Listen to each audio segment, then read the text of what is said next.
Hello दोस्तों, how are you? कैसे हो आप सभी? अच्छे होंगे, मस्त होंगे और अपनी पढ़ाई में व्यस्त होंगे। प्रिय विद्यार्थियों, आज हम आपके साथ लेके आए हैं मोस्ट इंपोर्टेंट क्वेश्चन की सीरीज, जिसके अंदर बात करने वाले 50 मोस्ट इंपोर्टेंट क्वेश्चनों के बारे में। तो शुरू करते हैं एक एक करके सभी क्वेश्चनों के बारे में। तो दोस्तों, यहाँ पर मैं आपको बता दूं कि 50 मुख्य रूप से प्रश्न ऐसे होंगे जो हमारी परीक्षा की दृष्टि से बहुत ही महत्वपूर्ण होंगे। तो सबसे पहले आइए शुरू करते हैं पहले क्वेश्चन के बारे में। तो दोस्तों, पहला क्वेश्चन हमारे सामने आ चुका है। हमें पूछा है कि भारत में उत्पादित होने वाली प्रत्यावर्ती विद्युत धारा की आवृत्ति होती है। जो भारत में विद्युत धारा बनती है उसकी क्या आवृत्ति होती है दोस्तों? तो सभी को पता है, हमारे भारत के अंदर जो विद्युत धारा बनती है वो 50 हर्ट्ज की होती है। तो दोस्तों, यहाँ पर हमारा पहला ऑप्शन राइट हो जाएगा, ए ऑप्शन राइट हो जाता है दोस्तों। कोई किसी को डाउट नहीं होना चाहिए, सभी को पता है 50 हर्ट्ज की विद्युत धारा हमारे भारत में उत्पन्न होती है। नेक्स्ट क्वेश्चन आ गया दोस्तों। नेक्स्ट क्वेश्चन है, जब सूर्य का प्रकाश वायुमंडल से गुजरता है तो वायु में सूक्ष्म कण किस रंग के प्रकाश का सर्वाधिक प्रबलता से प्रकीर्णन करता है? दोस्तों, हमें आकाश है वो किस रंग का दिखता है? वो आकाश हमें नीले रंग का दिखता है। किस रंग का दिखता है? नीले रंग का दिखता है। क्यों दिखता है? क्योंकि सूर्य से जो प्रकाश आ रहा है, उस सूर्य से जो प्रकाश आ रहा है वो नीले रंग का प्रकीर्णन सबसे ज़्यादा करता है। इसकी वजह से हमें आकाश कैसा दिखाई देता है? नीला। तो दोस्तों, हमारे यहाँ पर डी ऑप्शन राइट हो जाता है, क्योंकि डी ऑप्शन ही है जो नीले रंग को बता रहा है। तो इसके अंदर हमारा डी ऑप्शन राइट हो जाता है। तो दूसरे में दोस्तों डी ऑप्शन राइट हो गया। फिर बढ़ते हैं आगे नेक्स्ट क्वेश्चन की ओर। तीसरा क्वेश्चन दोस्तों हमारे सामने है, जिसके अंदर हमें पूछा है कि नरोरा, ये नरोरा एक जगह का नाम है जहाँ पर क्या है, नाभिकीय विद्युत संयंत्र किस राज्य में स्थित है? नरोरा नाभिकीय विद्युत संयंत्र किस राज्य में स्थित है? दोस्तों, राजस्थान में नहीं है, महाराष्ट्र में भी नहीं, ये उत्तर प्रदेश में स्थित है। दोस्तों, यहाँ पर हमारा सी ऑप्शन राइट हो जाता है, ये उत्तर प्रदेश में स्थित है। नरोरा नाभिकीय विद्युत संयंत्र उत्तर प्रदेश में स्थित है। चौथा क्वेश्चन देखिए दोस्तों, बेंजीन का अणुभार होता है। दोस्तों, बेंजीन की संरचना आप सभी को बताएं क्या है? अणुसूत्र C6H6 होता है बेंजीन का सूत्र। अब इसका अणुभार क्या हो जाएगा दोस्तों? 6 कार्बन है तो एक कार्बन का अणुभार क्या होता है? 12 होता है। तो यहाँ 6 कार्बन हो गए दोस्तों, तो 6 कार्बन का अणुभार कितना हो गया? कितना हो गया? 6 बार कार्बन। तो यहाँ पर हो गया 72 अणुभार हो गया, कितने? 6 कार्बन का। अब पीछे कितने बचे? हाइड्रोजन भी 6 है, तो एक हाइड्रोजन का एक अणुभार, और कितने हाइड्रोजन है? 6 है। तो दोस्तों, यहाँ पर कितना हो गया? 6। तो टोटल अणुभार कितना हो गया? 8 और 7। तो दोस्तों, हमारे सामने ये उत्तर आ चुका है, और ये ऑप्शन हमारा कौन सा राइट हो रहा है दोस्तों? बी ऑप्शन राइट हो रहा है। और बेंजीन की संरचना भी आपको दोस्तों पता होगी, बेंजीन की संरचना कैसी होती है, आपने सबने देखी होगी। इस प्रकार की बेंजीन की भी संरचना होती है, ये भी आपने देखी होगी।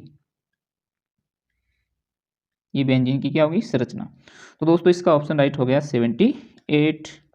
आगे बढ़ते हैं नेक्स्ट क्वेश्चन की ओर। नेक्स्ट क्वेश्चन पांचवा हमारे सामने आ गया, मानव में फुफ्फुस फेफड़े किस तंत्र का भाग है?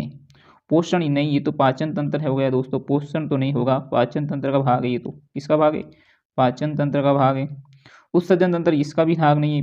श्वसन के संबंधित होगा, श्वसन क्या है? ये वाला डी ऑप्शन राइट हो रहा है दोस्तों। तो हमारा इसके अंदर डी ऑप्शन राइट हो जाता है दोस्तों। पांचवें प्रश्न का हमारा आंसर क्या हो गया? डी ऑप्शन राइट हो जाता है। नेक्स्ट क्वेश्चन है छठा नंबर क्वेश्चन दोस्तों, इसके अंदर हम डिस्कस करने वाले देखते हैं कि निम्न में से कौन सा पादप हार्मोन है? इसमें से चारों में से कौन सा है जो कि एक पादप हार्मोन है?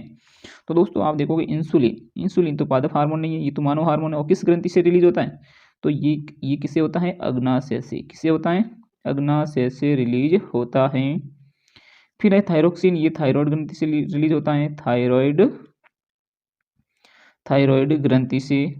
फिर है एस्ट्रोजन, ये तो एस्ट्रोजन मादा जननांग हार्मोन है, अंडाशय से रिलीज होता है दोस्तों, तो ये अंडाशय से रिलीज होता है, ये भी नहीं है। तो दोस्तों, पीछे एक हार्मोन बचता है जिसका नाम है ऑक्सीन, और जो कि कैसा हार्मोन है? ये एक पादप हार्मोन है दोस्तों। हमारे यहाँ ऑप्शन डी ऑप्शन राइट हो जाता है। फिर आगे बढ़ते हैं नेक्स्ट क्वेश्चन की ओर। क्वेश्चन नंबर 7 हमारे सामने है, कौन से वैज्ञानिक को अनुवांशिकता का जनक कहता है? ये सभी को पता है भाई, अनुवांशिकता का जनक तो कौन है? मेंडल है भाई, एक ही है, कौन है? मेंडल। तो हमारे यहाँ दोस्तों बी ऑप्शन राइट हो जाता है। ये मेंडल जी हैं जो सबसे पहले अनुवांशिकता के बारे में बताया, तो हमारे यहाँ बी ऑप्शन राइट हो जाता है। नेक्स्ट क्वेश्चन की ओर बढ़ते हैं। क्वेश्चन नंबर 8 जो हमारे सामने आ चुका है दोस्तों, इसमें देखिए, निम्न में से किस रसायन का उपयोग फोटोग्राफी में होता है? तो सभी को पता होना चाहिए, silver bromide, silver bromide AgBr, इसका उपयोग होता है, जो कि किसके अंदर होता है? फोटोग्राफी के अंदर होता है दोस्तों। हमारे यहाँ पर ए ऑप्शन राइट हो जाता है। तो 8वें प्रश्न का हमारा ऑप्शन ए राइट हो गया। फिर नेक्स्ट क्वेश्चन की ओर बढ़ते हैं। नेक्स्ट क्वेश्चन हमारे सामने है जिसमें लिखा है प्लास्टर ऑफ पेरिस का रासायनिक सूत्र है। प्लास्टर ऑफ पेरिस का रासायनिक सूत्र क्या है दोस्तों? तो प्लास्टर ऑफ पेरिस का रासायनिक सूत्र आपको पता होगा कि जैसे कि हमारे सामने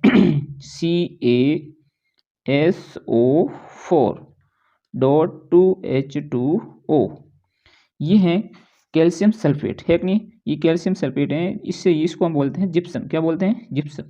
और इस जिप्सम को हम गर्म करते हैं 373 डिग्री केल्विन, 373 डिग्री केल्विन पर हम इसको गर्म करते हैं तो ये किस में बदल जाता है दोस्तों? CaSO4.12H2O, और इसको हम बोलते हैं जिप्सम। तो दोस्तों ऐसा हमारे ऑप्शन में कहाँ पर होगा? ये बी ऑप्शन लग रहा है, CaSO4.12H2O। तो दोस्तों हमारा ये बी ऑप्शन राइट हो जाता है, जो कि प्लास्टर ऑफ पेरिस का रासायनिक सूत्र है। तो दोस्तों हमारा बी ऑप्शन यहाँ पर राइट हो जाता है। यहाँ पर एक प्रश्न ये भी इंपॉर्टेंट है कि जब जिप्सम को प्लास्टर ऑफ पेरिस में बदला जाता है तो किस ताप पर गर्म किया जाता है? तो 373 डिग्री केल्विन पर गर्म किया जाता है, ये आपको ध्यान रखना है। प्रश्न नंबर दोस्तों 10 की ओर बढ़ते हैं। प्रश्न नंबर 10 हमारे सामने है। इसमें हम क्या है कि निम्न में से उत्कृष्ट गैस है। उत्कृष्ट गैस दोस्तों सबसे लास्ट वाले वर्ग के अंदर आती है, जो कि क्या है इसके अंदर? Helium, He। ये हीलियम उत्कृष्ट गैस है, जो कि किस ऑप्शन में है? C option. तो दोस्तों हमारे इस प्रश्न का सी ऑप्शन राइट हो जाता है। आगे बढ़ते हैं नेक्स्ट क्वेश्चन की ओर। प्रश्न नंबर 11। तो दोस्तों आप इसमें देखो कि किस प्रकाशीय घटना के कारण पानी में रखी वस्तु मुड़ी दिखती है? पानी में रखी वस्तु, दोस्तों यहाँ पर ये गलत टाइपिंग हो गया है। पानी में रखी वस्तु मुड़ी दिखाई देती है, ठीक है ना। तो ये किसके कारण होता है दोस्तों? प्रकाश के परावर्तन के कारण? बिल्कुल नहीं। प्रकाश के प्रकीर्णन के कारण? नहीं। प्रकाश के विक्षेपण के कारण? नहीं। तो ये तीनों गलत हो जाते हैं। प्रकाश के अपवर्तन के कारण। तो दोस्तों हमारे यहाँ पर डी ऑप्शन राइट हो जाता है। फिर बढ़ते हैं नेक्स्ट प्रश्न की ओर। प्रश्न नंबर 12। स्वच्छ नेत्र के किस भाग पर वस्तु का प्रतिबिंब बनता है? हमारे जो नेत्र हैं, तो नेत्र के किस भाग पर प्रतिबिंब बनता है दोस्तों? रेटिना पर, सबको पता है। और रेटिना को हम हिंदी में क्या बोलते हैं? दृष्टिपटल। तो दोस्तों दृष्टिपटल के सामने तो नहीं बनता है, पीछे भी नहीं बनता है, निश्चित नहीं, ये भी नहीं कह सकते। तो हमारा ऑप्शन कौन सा राइट होगा दोस्तों? ए ऑप्शन राइट हो जाता है। तो दोस्तों इस प्रश्न का ए ऑप्शन राइट हो जाता है। फिर बढ़ते हैं नेक्स्ट प्रश्न की ओर। विद्युत शक्ति का मात्रक। देखो देखो शक्ति की बात हो रही है, विद्युत शक्ति। जब हम गांव से कहीं भी शहर से बल्ब लेके आते हैं तो बल्ब बोलते कितने वॉट का है भाई, या फिर कोई विद्युत उपकरण है तो बोलते कितने वॉट का है। तो दोस्तों हमारे यहाँ पर वॉट है ना, वो किसका मात्रक है? विद्युत शक्ति का मात्रक है। तो दोस्तों यहाँ हमारा ऑप्शन क्या राइट हो जाएगा? बी ऑप्शन राइट हो जाएगा। तो बी ऑप्शन वॉट वाला है। नेक्स्ट क्वेश्चन आ गया 14 नंबर दोस्तों। निम्न में से कौन सा नवीकरणीय संसाधन है? ऐसा कौन सा स्रोत है या ऐसा कौन सा संसाधन है जो नवीकरणीय है, जो कभी खत्म नहीं होगा? ठीक है ना दोस्तों। तो प्राकृतिक गैस है, ये तो नहीं है। तो जीवाश्म ईंधन ना, जितने भी जीवाश्म ईंधन, तो सारे के सारे जीवाश्म ईंधन है ना, वो एक दिन क्या होने वाले हैं? नष्ट होने वाले हैं। तो जीवाश्म ईंधन, तो दोस्तों जीवाश्म ईंधन को छोड़कर बाकी सारे के सारे कैसे हैं? नवीनीकरणीय। तो यहाँ प्राकृतिक गैस जीवाश्म ईंधन है, प्राकृतिक गैस भी क्या है? जीवाश्म ईंधन है। कोयला भी जीवाश्म ईंधन है, पेट्रोल भी जीवाश्म ईंधन है। तो यहाँ पीछे बची सौर ऊर्जा। तो दोस्तों सौर ऊर्जा हमारा डी ऑप्शन राइट हो जाएगा। सौर ऊर्जा जो कि कैसा स्रोत है? नवीनीकरणीय ऊर्जा का स्रोत है, नवीनीकरणीय ऊर्जा का स्रोत है। फिर दोस्तों आगे बढ़ते हैं नेक्स्ट क्वेश्चन की और। प्रश्न नंबर हमारे सामने है 15। तो दोस्तों 15 प्रश्न के अंदर आप देखोगे कि निम्न में से, तो दोस्तों ये तो बहुत बड़ा हो गया। निम्न में से आहार श्रृंखला का निर्माण होता है। निम्न में से आहार श्रृंखला का निर्माण होता है। किस आहार श्रृंखला? घास,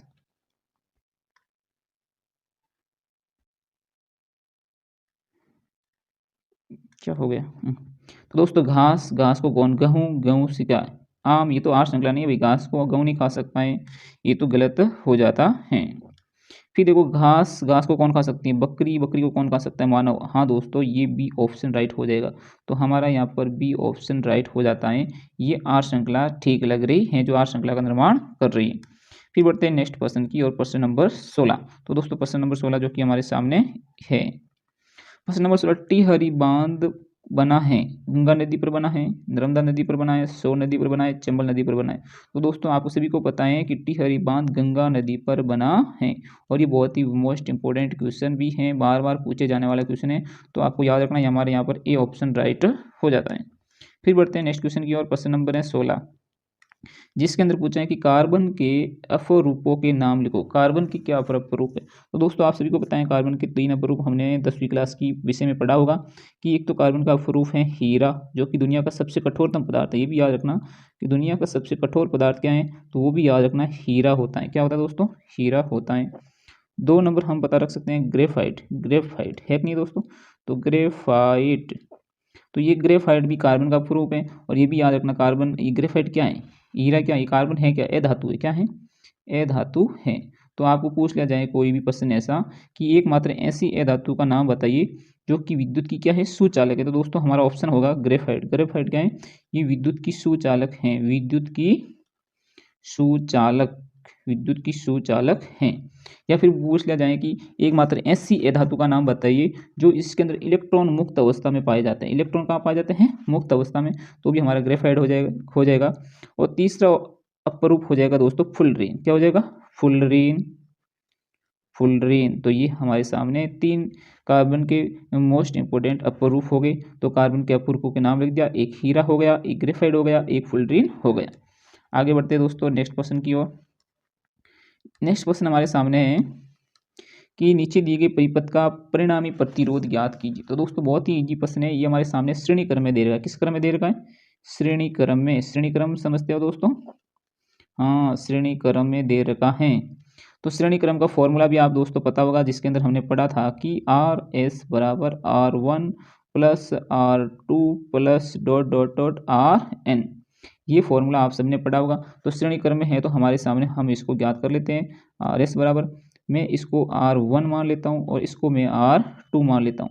तो दोस्तों यहाँ R1 प्लस R2, तो R1 क्या दोस्तों? R1 यहाँ पर 2 है और R2 क्या है? R2 भी यहाँ पर 2 है। तो टोटल 4, तो 4 ओम प्रतिरोध यहाँ पर निकल के हमारा आंसर आता है।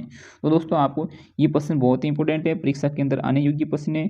तो इसलिए इस प्रकार के प्रश्नों का हल करना आपको आना चाहिए। ये जैसे श्रेणी क्रम में पूछा है वैसे आपको समांतर क्रम में भी पूछ सकता है। तो दोस्तों शुरू करते हैं नेक्स्ट क्वेश्चन की ओर बढ़ते हैं। प्रश्न नंबर 18। प्रश्न नंबर 18 हमारे सामने, ओजोन परत का एक लाभ बताइए। तो दोस्तों ओजोन परत के बारे में सबसे पहले आपको पता होना चाहिए। ओजोन को हम क्या बोलते हैं? O3 बोलते हैं। 3 ऑक्सीजन के परमाणुओं से मिलने से किसका निर्माण होता है? ओजोन का।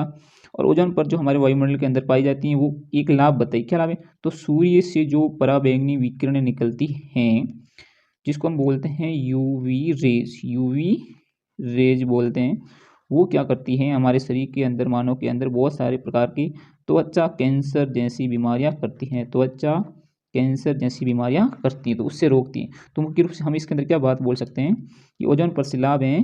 क्या बोल सकते हैं? ओजोन परत से क्या लाभ है? वो पराबैंगनी, पराबैंगनी विकिरणों को, पराबैंगनी विकिरणों को पृथ्वी पर आने से रोकती हैं। पृथ्वी पर आने से रोकती हैं, क्योंकि पराबैंगनी विकिरणें बहुत ही खराब हैं, जो हमारे शरीर के अंदर त्वचा कैंसर जैसी बीमारियां करती हैं। तो ये हम एक लाभ लिख सकते हैं। ठीक है दोस्तों, आगे बढ़ते हैं नेक्स्ट क्वेश्चन की और। प्रश्न नंबर है हमारे सामने 19। निम्नलिखित को सुमेलित कीजिए। तो दोस्तों ये हमारे सामने एक साइड के अंदर यहाँ पर दे रखा है, कुछ पदार्थों के नाम दे रखे हैं, दूसरी साइड दे रखे हैं ये अम्लों के नाम। तो हमें इसके अंदर ये मिलाना है कि किसके अंदर कौन सा अम्ल पाया जाता है।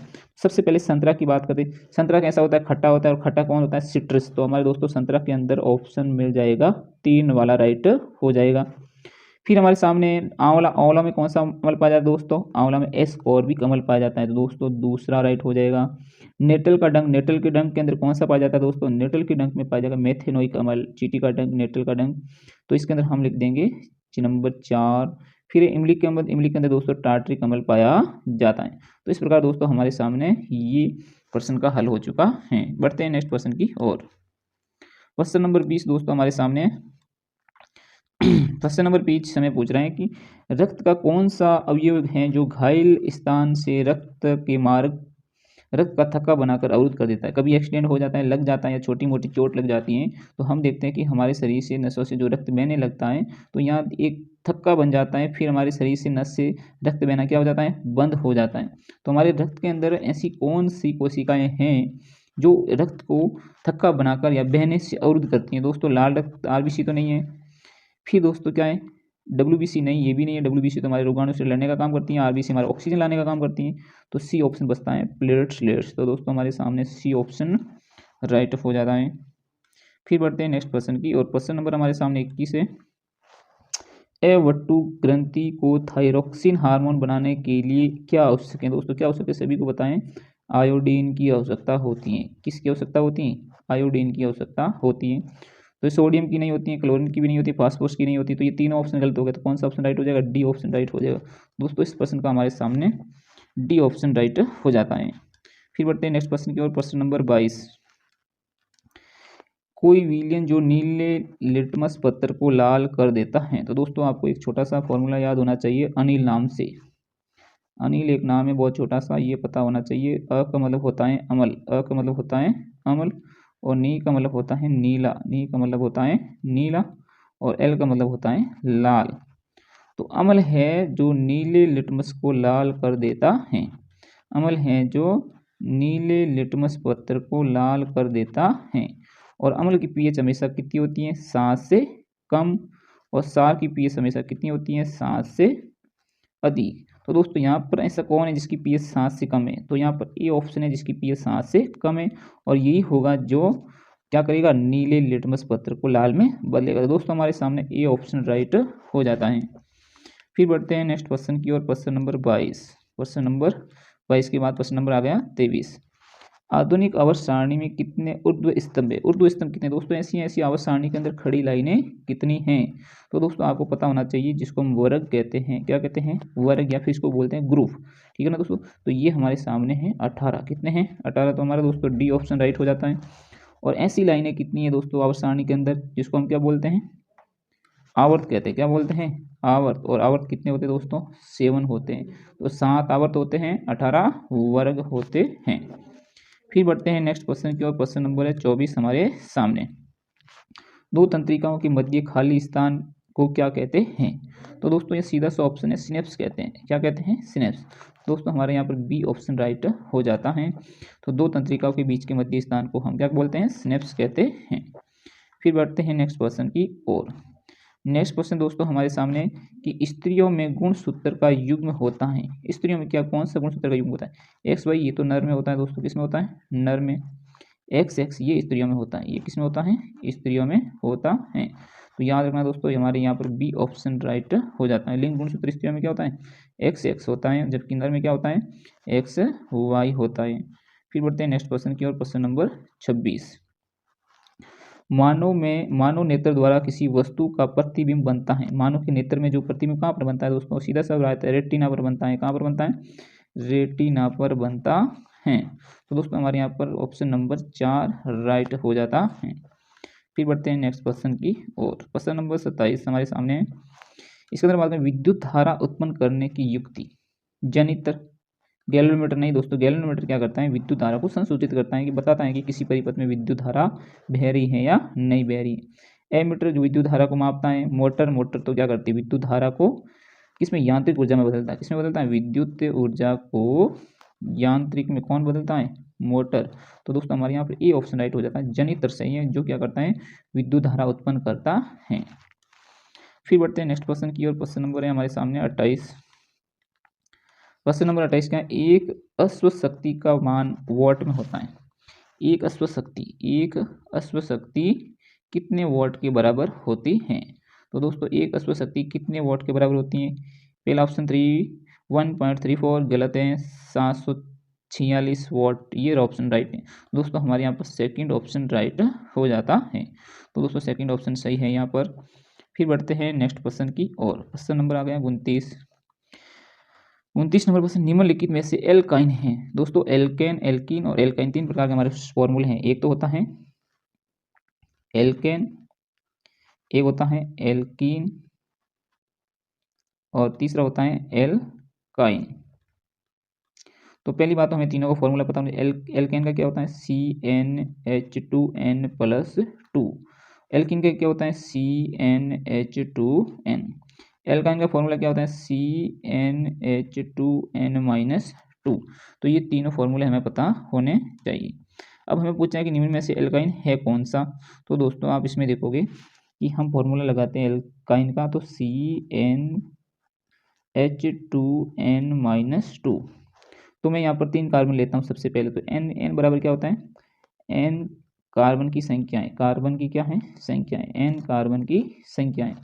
तो मैं यहाँ C की जगह n लिखा है, इस n में कितने कार्बन ले लेता हूँ 3, फिर 2 गुणा ये n आ गया, फिर n क्या है कार्बन की संख्या है, तो मैं यहाँ फिर 3 लिख देता हूँ, 3 - 2, तो C3H, 3 गुणा 2 कितने होते दोस्तों 6 -2, तो C3H 6 - 2 से निकालेंगे कितने बच जाएगा दोस्तों, पीछे 4 बच जाएगा, कितने बच जाएगा 4।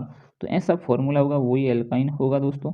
C3H4 ये वाला राइट हो रहा है। तो दोस्तों हमारे यहाँ पर 4 नंबर ऑप्शन राइट हो जाता है।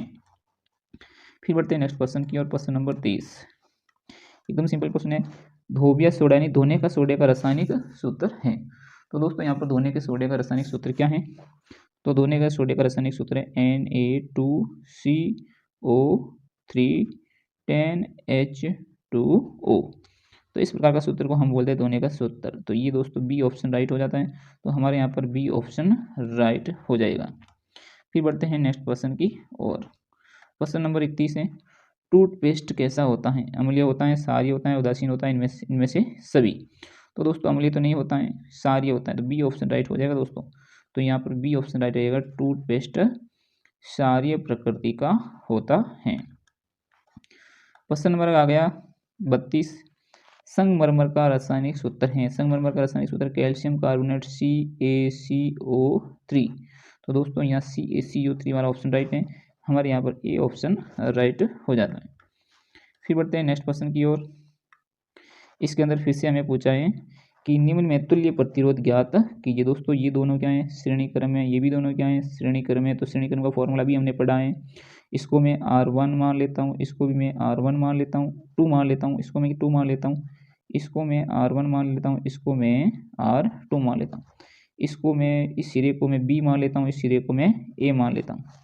तो मैं फॉर्मूला लगाता हूँ श्रेणी क्रम RA बराबर R1 + R2। तो दोस्तों क्या हो जाएगा R1 कितना है 1 + 1 बराबर 2 ओम। फिर मैं दूसरे सिरे का निकालता हूँ RB बराबर R1 + R2। तो दोस्तों यहाँ पर ऑप्शन हो जाएगा 1 + 1 बराबर 2 ओम। तो अब इस परिपथ में इन सब की जगह हट जाएगा और इस पूरे परिपथ के अंदर यहाँ पर बन जाएगा 2 ओम और यहाँ पर बन जाएगा 2। अब ये वाला लाइन और ये वाली लाइन एक दूसरे के क्या हैं समांतर क्रम में हैं। अब इस प्रकार का बन जाएगा। तो समांतर क्रम का फॉर्मूला दोस्तों पता होगा आपको समांतर क्रम का। तो समांतर क्रम का फॉर्मूला है 1/RP बराबर 1/R1 + 1/R2। तो यहाँ R1 में इसको R1 मान लेता हूँ, इसको R2 मान लेता हूँ। तो दोस्तों यहाँ हो जाएगा 1/2 + 1/2। तो मैं लसब लिखूँ, लसब कितना आ जाएगा दोस्तों 2 लसब आ जाएगा। तो यहाँ 2 का भाग 2 में गया, एक बार 1 गुणा 1 कितना हो जाएगा 1, और यहाँ पर भी क्या हो जाएगा 1। तो दोस्तों यहाँ पर आ जाएगा 2/2। अब इसको उल्टा करूँगा तो फिर दोनों आपस में कट जाएंगे और मेरा ऑप्शन आ जाएगा 1 ओम।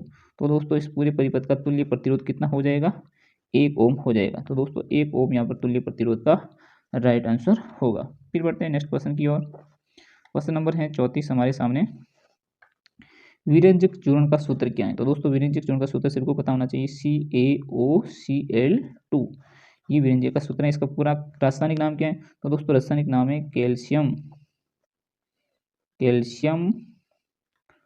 ऑक्सी क्लोराइड ये इसका रासायनिक नाम हो गया। और यहाँ पर हमारा दोस्तों कौन सा ऑप्शन राइट हो जाता है सी ऑप्शन राइट हो जाता है। फिर बढ़ते हैं नेक्स्ट क्वेश्चन की ओर। क्वेश्चन नंबर हमारे सामने आ जाता है 35। शरीर की प्रधान नियंत्रण ग्रंथि है। प्रधान मतलब आप ऐसे समझ लो कि मास्टर ग्रंथि का पूछ रहे। प्रधान कौन होता है जो सबसे बड़ा होता है, तो मास्टर ग्रंथि का पूछ रहा है। तो दोस्तों यहाँ पर मास्टर ग्रंथि कौन सी है, हमारी मास्टर ग्रंथि है पीयूष ग्रंथि, जो सभी ग्रंथियों का नियंत्रण करती है। तो हमारे यहाँ डी ऑप्शन राइट हो जाता है। फिर बढ़ते हैं नेक्स्ट क्वेश्चन की ओर। क्वेश्चन नंबर हमारे सामने आ गया 36। पुष्प में नर प्रजनन भाग है। पुष्प में नर प्रजनन है दोस्तों, पुष्प में नर प्रजनन पुंकेसर होता है। तो ये दोस्तों हमारे यहाँ पर ए ऑप्शन राइट हो जाता है। और मादा प्रजनन अंग क्या बोलते हैं? मादा प्रजनन अंग। ये वर्तिका भी मादा प्रजनन अंग है, ये वर्तिकाग्र भी है, अंडा से भी, ये सारे मादा प्रजनन अंग है। इन सबको हम साथ में क्या बोलते हैं? एक साथ मादा मादा प्रजनन अंग को एक साथ बोलते हैं स्त्री केसर, ठीक है। और नर प्रजनन अंग को हम बोलते हैं पुंकेसर। तो दोस्तों इसमें हमारा ए ऑप्शन राइट हो जाता है। फिर बढ़ते हैं नेक्स्ट क्वेश्चन की ओर। नेक्स्ट क्वेश्चन, मेंडल ने अपने प्रयोग किस पर किए दोस्तों? मटर पर किए। और किस पर किए? मटर पर किए। और मटर कौन सी थी? मीठा मटर नहीं, जंगली मटर नहीं, उद्यान मटर थी दोस्तों। तो यहाँ हमारा सी ऑप्शन राइट हो जाता है, उद्यान मटर। इसी के साथ आपको एक चीज़ ये भी याद रखनी है कि मटर का वैज्ञानिक नाम क्या है? तो पाइसम सटाइवम, पाइसम सेटाइवम, सेटाइयम, ये हमारा वैज्ञानिक नाम है, ये भी आपको याद रखना है। फिर बढ़ते हैं नेक्स्ट क्वेश्चन की ओर। क्वेश्चन नंबर है 38 हमारे सामने, सरदार सरोवर बांध किस नदी पर बना है? तो दोस्तों सरदार सरोवर बांध नर्मदा नदी पर बना है। तो ये आपको याद रखना है, सी ऑप्शन यहाँ पर राइट हो जाता है। फिर बढ़ते हैं नेक्स्ट क्वेश्चन की ओर। क्वेश्चन नंबर हमारे सामने है 39, निम्न में से कौन जो धातु होते हुए भी चमकीली है? ये धातु नहीं दोस्तों, यहाँ पर होगा ए धातु। क्या होगा दोस्तों? ए धातु, यहाँ पर होगा ए धातु। तो निम्न में से कौन जो ए धातु होते हुए भी चमकीली है दोस्तों? आयोडीन, आयोडीन, ठीक है ना। तो ये आयोडीन है जो क्या है? ए धातु होते हुए भी क्या है? चमकीली है। तो दोस्तों हमारे यहाँ पर बी ऑप्शन राइट हो जाता है। फिर बढ़ते हैं नेक्स्ट क्वेश्चन की ओर। नेक्स्ट क्वेश्चन दोस्तों हमारे सामने आ गया है, हरे पौधे कहलाते हैं, हरे पौधे क्या कहलाते हैं? उत्पादक, अपघटक, उपभोक्ता, आहार श्रृंखला। नहीं दोस्तों, ए ऑप्शन राइट होगा। हरे पौधे क्या करते हैं? उत्पादक कहलाते हैं, उत्पादक कहलाते हैं। जो सभी को क्या करते हैं? भोजन प्रदान करते हैं। तो जो भोजन बनाने का काम करेगा वो क्या कहलाएगा? उत्पादक कहलाएगा। फिर बढ़ते हैं नेक्स्ट क्वेश्चन की ओर। क्वेश्चन नंबर है 41 हमारे सामने, प्रतिरोधकता का एसआई मात्रक। प्रतिरोधकता का पूछ रहे हैं दोस्तों, प्रतिरोधकता का एसआई मात्रक ओम मीटर होता है। क्या होता है दोस्तों? ओम मीटर, जो कि हमारा ए ऑप्शन राइट है। और सिर्फ प्रतिरोध का पूछ लेता है, तो सिर्फ प्रतिरोध का पूछ लेता है तो हमारा ऑप्शन राइट होता ओम। क्या होता? ओम। तो प्रतिरोधकता का ओम मीटर हो गया और प्रतिरोध का ओम हो गया। फिर बढ़ते हैं नेक्स्ट क्वेश्चन की ओर। क्वेश्चन नंबर है 42 दोस्तों हमारे सामने प्रश्न है, जिसके अंदर हमें पूछा है कि पीतल किन दो धातुओं से मिलकर बना है? तो पीतल किन दो धातुओं से मिलकर बना है दोस्तों? तो पीतल के अंदर देखो दोस्तों, पीतल है ना, ये पीतल दो धातुओं से मिलकर बना होता है, जिसका नाम, एक का नाम है कॉपर और एक का नाम है जिंक। तो कॉपर व जिंक से मिलकर क्या बना होता है? पीतल बना होता है। तो पीतल एक मिश्र धातु है जो किससे बनी है? कॉपर व जिंक से मिलकर बनी है। वैसे आपको कभी पूछ लिया जाए कांसा, कांसा किस दो धातुओं का मिश्रण है? तो दोस्तों कांसा का भी आपको याद रखना है, कांसा किन दो धातुओं का मिश्रण है? तो कांसा किसका मिश्रण है दोस्तों? कांसा है copper plus S and tin. तो कॉपर और टिन का मिश्रण है। और ये दोस्तों विद्युत कुचालक है। विद्युत का क्या है? कुचालक। ये मिश्र धातु ऐसी जो विद्युत की क्या है? कुचालक है। इसी प्रकार दोस्तों आपको ये भी पूछ ले जाए, जैसे कि सोल्डर, सोल्डर आपने सुना होगा, सोल्डर किसकी मिश्र धातु है? सोल्डर। तो सोल्डर भी मिश्र धातु है जो कि क्या बनी होती है? PB plus S and tin. तो ये भी एक मिश्र धातु है और इसका गलनांक बहुत कम होता है दोस्तों। गलनांक क्या होता है? बहुत कम। और जिसके कारण इसका कहाँ उपयोग में लिया जाता है? वेल्डिंग में काम में ली जाती है, वेल्डिंग में काम में लिया जाता है। दोस्तों ये आपको तीनों याद रखने हैं, वेरी वेरी इंपॉर्टेंट है, परीक्षा की दृष्टि से भी बहुत महत्वपूर्ण। इसमें से कोई भी एक क्वेश्चन आ सकता है आपके सामने परीक्षा के अंदर। फिर बढ़ते हैं नेक्स्ट क्वेश्चन की ओर। प्रश्न नंबर 43, स्त्रियों के अंडाशयों की संख्या कितनी होती है दोस्तों? स्त्रियों के अंडाशयों की संख्या कितनी होती है? अंडाशयों की संख्या एक जोड़ी और संख्या कितनी हो जाएगी? 2। और अंडाशय से हार्मोन कौन सा रिलीज होता है ये भी बता दो दोस्तों। तो एक तो होता है प्रोजेस्टेरॉन, प्रोजेस्टेरॉन, और दूसरा होता है एस्ट्रोजन। क्या होता है? एस्ट्रोजन। तो ये भी हमें साथ में याद रखना है। फिर बढ़ते हैं नेक्स्ट क्वेश्चन की ओर। प्रश्न नंबर है 44 क्वेश्चन है, भोजन में लार की क्या भूमिका है? तो दोस्तों भोजन के हमारे अंदर लार की क्या भूमिका है? तो लार भोजन को क्या बनाती है? लार भोजन को गीला बनाती है, भोजन को गीला बनाती हैं। गीला बनाती हैं, जिससे गीला बनाने से क्या होगा दोस्तों, जिससे आगे का मार्ग आसान हो जाए, आगे का मार्ग क्या हो जाए, आसान हो जाए, आसान हो जाए। तो दोस्तों एक काम तो ये हो जाता है किसका, लार का। दूसरा काम है, भोजन में एक एंजाइम पाया जाता है एमाइलेज। क्या पाया जाता है, एमाइलेज। ये एमाइलेज क्या करता है कि भोजन के अंदर मौजूद मंड या फिर कार्बोहाइड्रेट हैं उसका आंशिक पाचन करता है तथा किसमें बदल देता है, शर्करा के अंदर बदल देता है। तो शर्करा के अंदर बदल देता है। ये हमारी लार का दो काम हो गए। तो ये आंशिक पाचन होता है दोस्तों, पूर्ण रूप से पाचन नहीं होता है, आंशिक पाचन होता है। ये लार की भूमिका हो गई हमारे भोजन के पाचन में अंदर। फिर बढ़ते हैं नेक्स्ट क्वेश्चन की ओर। 45 रेफ्रिजरेटरों में किस रसायन का उपयोग किया जाता है। तो दोस्तों रेफ्रिजरेटरों में CFC का उपयोग किया जाता है। और पूछ लिया जाए CFC का पूरा नाम क्या है, तो क्लोरोफ्लोरोकार्बन, क्लोरोफ्लोरोकार्बन। और क्लोरोफ्लोरोकार्बन ये बहुत ही हमारे लिए हानिकारक काम कर रही है। क्या, ओजोन परत O3 ओजोन परत है, उस ओजोन परत के अंदर छिद्र बनाने का काम या उसको पतली बनाने का काम कौन कर रही है, या उस परत को पतली बनाने का काम कौन कर रही है, ये CFC गैस कर रही है। और जिसकी वजह से पराबैंगनी किरणें पृथ्वी पर आएगी और हम जैसे मनुष्यों के ऊपर क्या करेगा, त्वचा कैंसर जैसी बीमारियां फैलाएगी। तो ये इसका नुकसान भी है। और CFC का पूरा नाम भी याद रखना दोस्तों। और रेफ्रिजरेटरों के अंदर क्लोरोफ्लोरोकार्बन ये गैस भरी जाती है। फिर बढ़ते हैं 46 नंबर क्वेश्चन। 46 नंबर क्वेश्चन है कि सौर कुकर में कौन सा दर्पण सर्वाधिक प्रयुक्त है। समतल नहीं दोस्तों, उत्तल भी नहीं है, अवतल सही राइट है दोस्तों। तो हमारे यहाँ C ऑप्शन राइट हो जाता है। फिर बढ़ते हैं नेक्स्ट क्वेश्चन की ओर। क्वेश्चन नंबर है 46, मनुष्यों में गुणसूत्रों की संख्या होती है। दोस्तों मनुष्य में गुणसूत्रों की संख्या 23 जोड़ी, और 23 जोड़ी तो संख्या कितनी हो जाएगी दोस्तों, 23 जोड़ी डबल हो जाएगी कितनी, 46। तो देखो क्वेश्चन भी 46 है और इसका उत्तर भी 46 है। तो ये हो जाएगा हमारा B ऑप्शन राइट। इन 23 जोड़ी में से एक जोड़ी कैसा होता है, लैंगिक गुणसूत्र होते हैं। कैसे गुणसूत्र होते हैं, लैंगिक गुणसूत्र, जो लिंग निर्धारण का काम करते हैं, लिंग निर्धारण का काम करते हैं। तो नर में तो क्या होता है दोस्तों, लिंग निर्धारक गुणसूत्र XY, और मादा के अंदर क्या होता है दोस्तों, XX। ये भी साथ में आपको याद रखना है। क्वेश्चन आ गया 47, अच्छा क्वेश्चन है, इंपॉर्टेंट क्वेश्चन है दोस्तों, कि चिप्स के पैकेट में विकृत गंधीता से बचाने के लिए कौन सी गैस भरी जाती है। ऑक्सीजन नहीं, बिल्कुल नहीं भरी जाती है। नाइट्रोजन, ये सही ऑप्शन दोस्तों, B ऑप्शन राइट है, नाइट्रोजन भरी जाती है, नाइट्रोजन गैस भरी जाती है, हाइड्रोजन नहीं, कार्बन डाइऑक्साइड भी नहीं। इसी के साथ दोस्तों आपको ये भी याद रखना है कि विकृत गंधीता क्या होती है, विकृत गंधीता क्या होती है। तो तेलीय भोजन, ऐसे भोजन जो तेलीय पदार्थ हैं, वो भोजन हम खुला छोड़ देने से उसके अंदर ऑक्सीकरण हो जाता है। क्या हो जाता है, ऑक्सीकरण, जिसके कारण उस भोजन के अंदर स्वाद और भोजन की गंध में परिवर्तन हो जाता है। इसको हम बोलते हैं विकृत गंधीता। तो ये भी याद रखना है। और इस नाइट्रोजन गैस भर, ये प्रति ऑक्सीकारक होती है दोस्तों, जो ऑक्सीजन से क्रिया नहीं करने देती है। तो उस पाउच में से ऑक्सीजन को खाली करके नाइट्रोजन भर दी जाती है।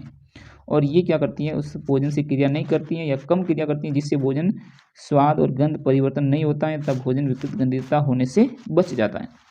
फिर बढ़ते हैं आगे क्वेश्चन की ओर, नेक्स्ट क्वेश्चन की ओर। क्वेश्चन नंबर है 48, कोशिका विभाजन के लिए कौन सा हार्मोन प्रेरित करता है। नहीं दोस्तों, पहला ऑप्शन एप्सिकमल नहीं है, टेस्टोस्टेरोन ये तो भी नहीं है, ऑक्सिन भी नहीं है, साइटोकाइनिन दोस्तों, D ऑप्शन राइट हो जाएगा, जो कोशिका विभाजन के लिए प्रेरित करता है।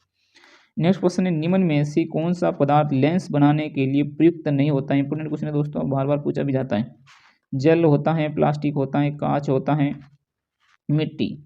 तो दोस्तों D ऑप्शन यहाँ पर हमारा राइट हो जाता है। फिर आगे बढ़ते हैं, लास्ट और अंतिम क्वेश्चन दोस्तों, आज की वीडियो का सबसे अंतिम क्वेश्चन आपके सामने है।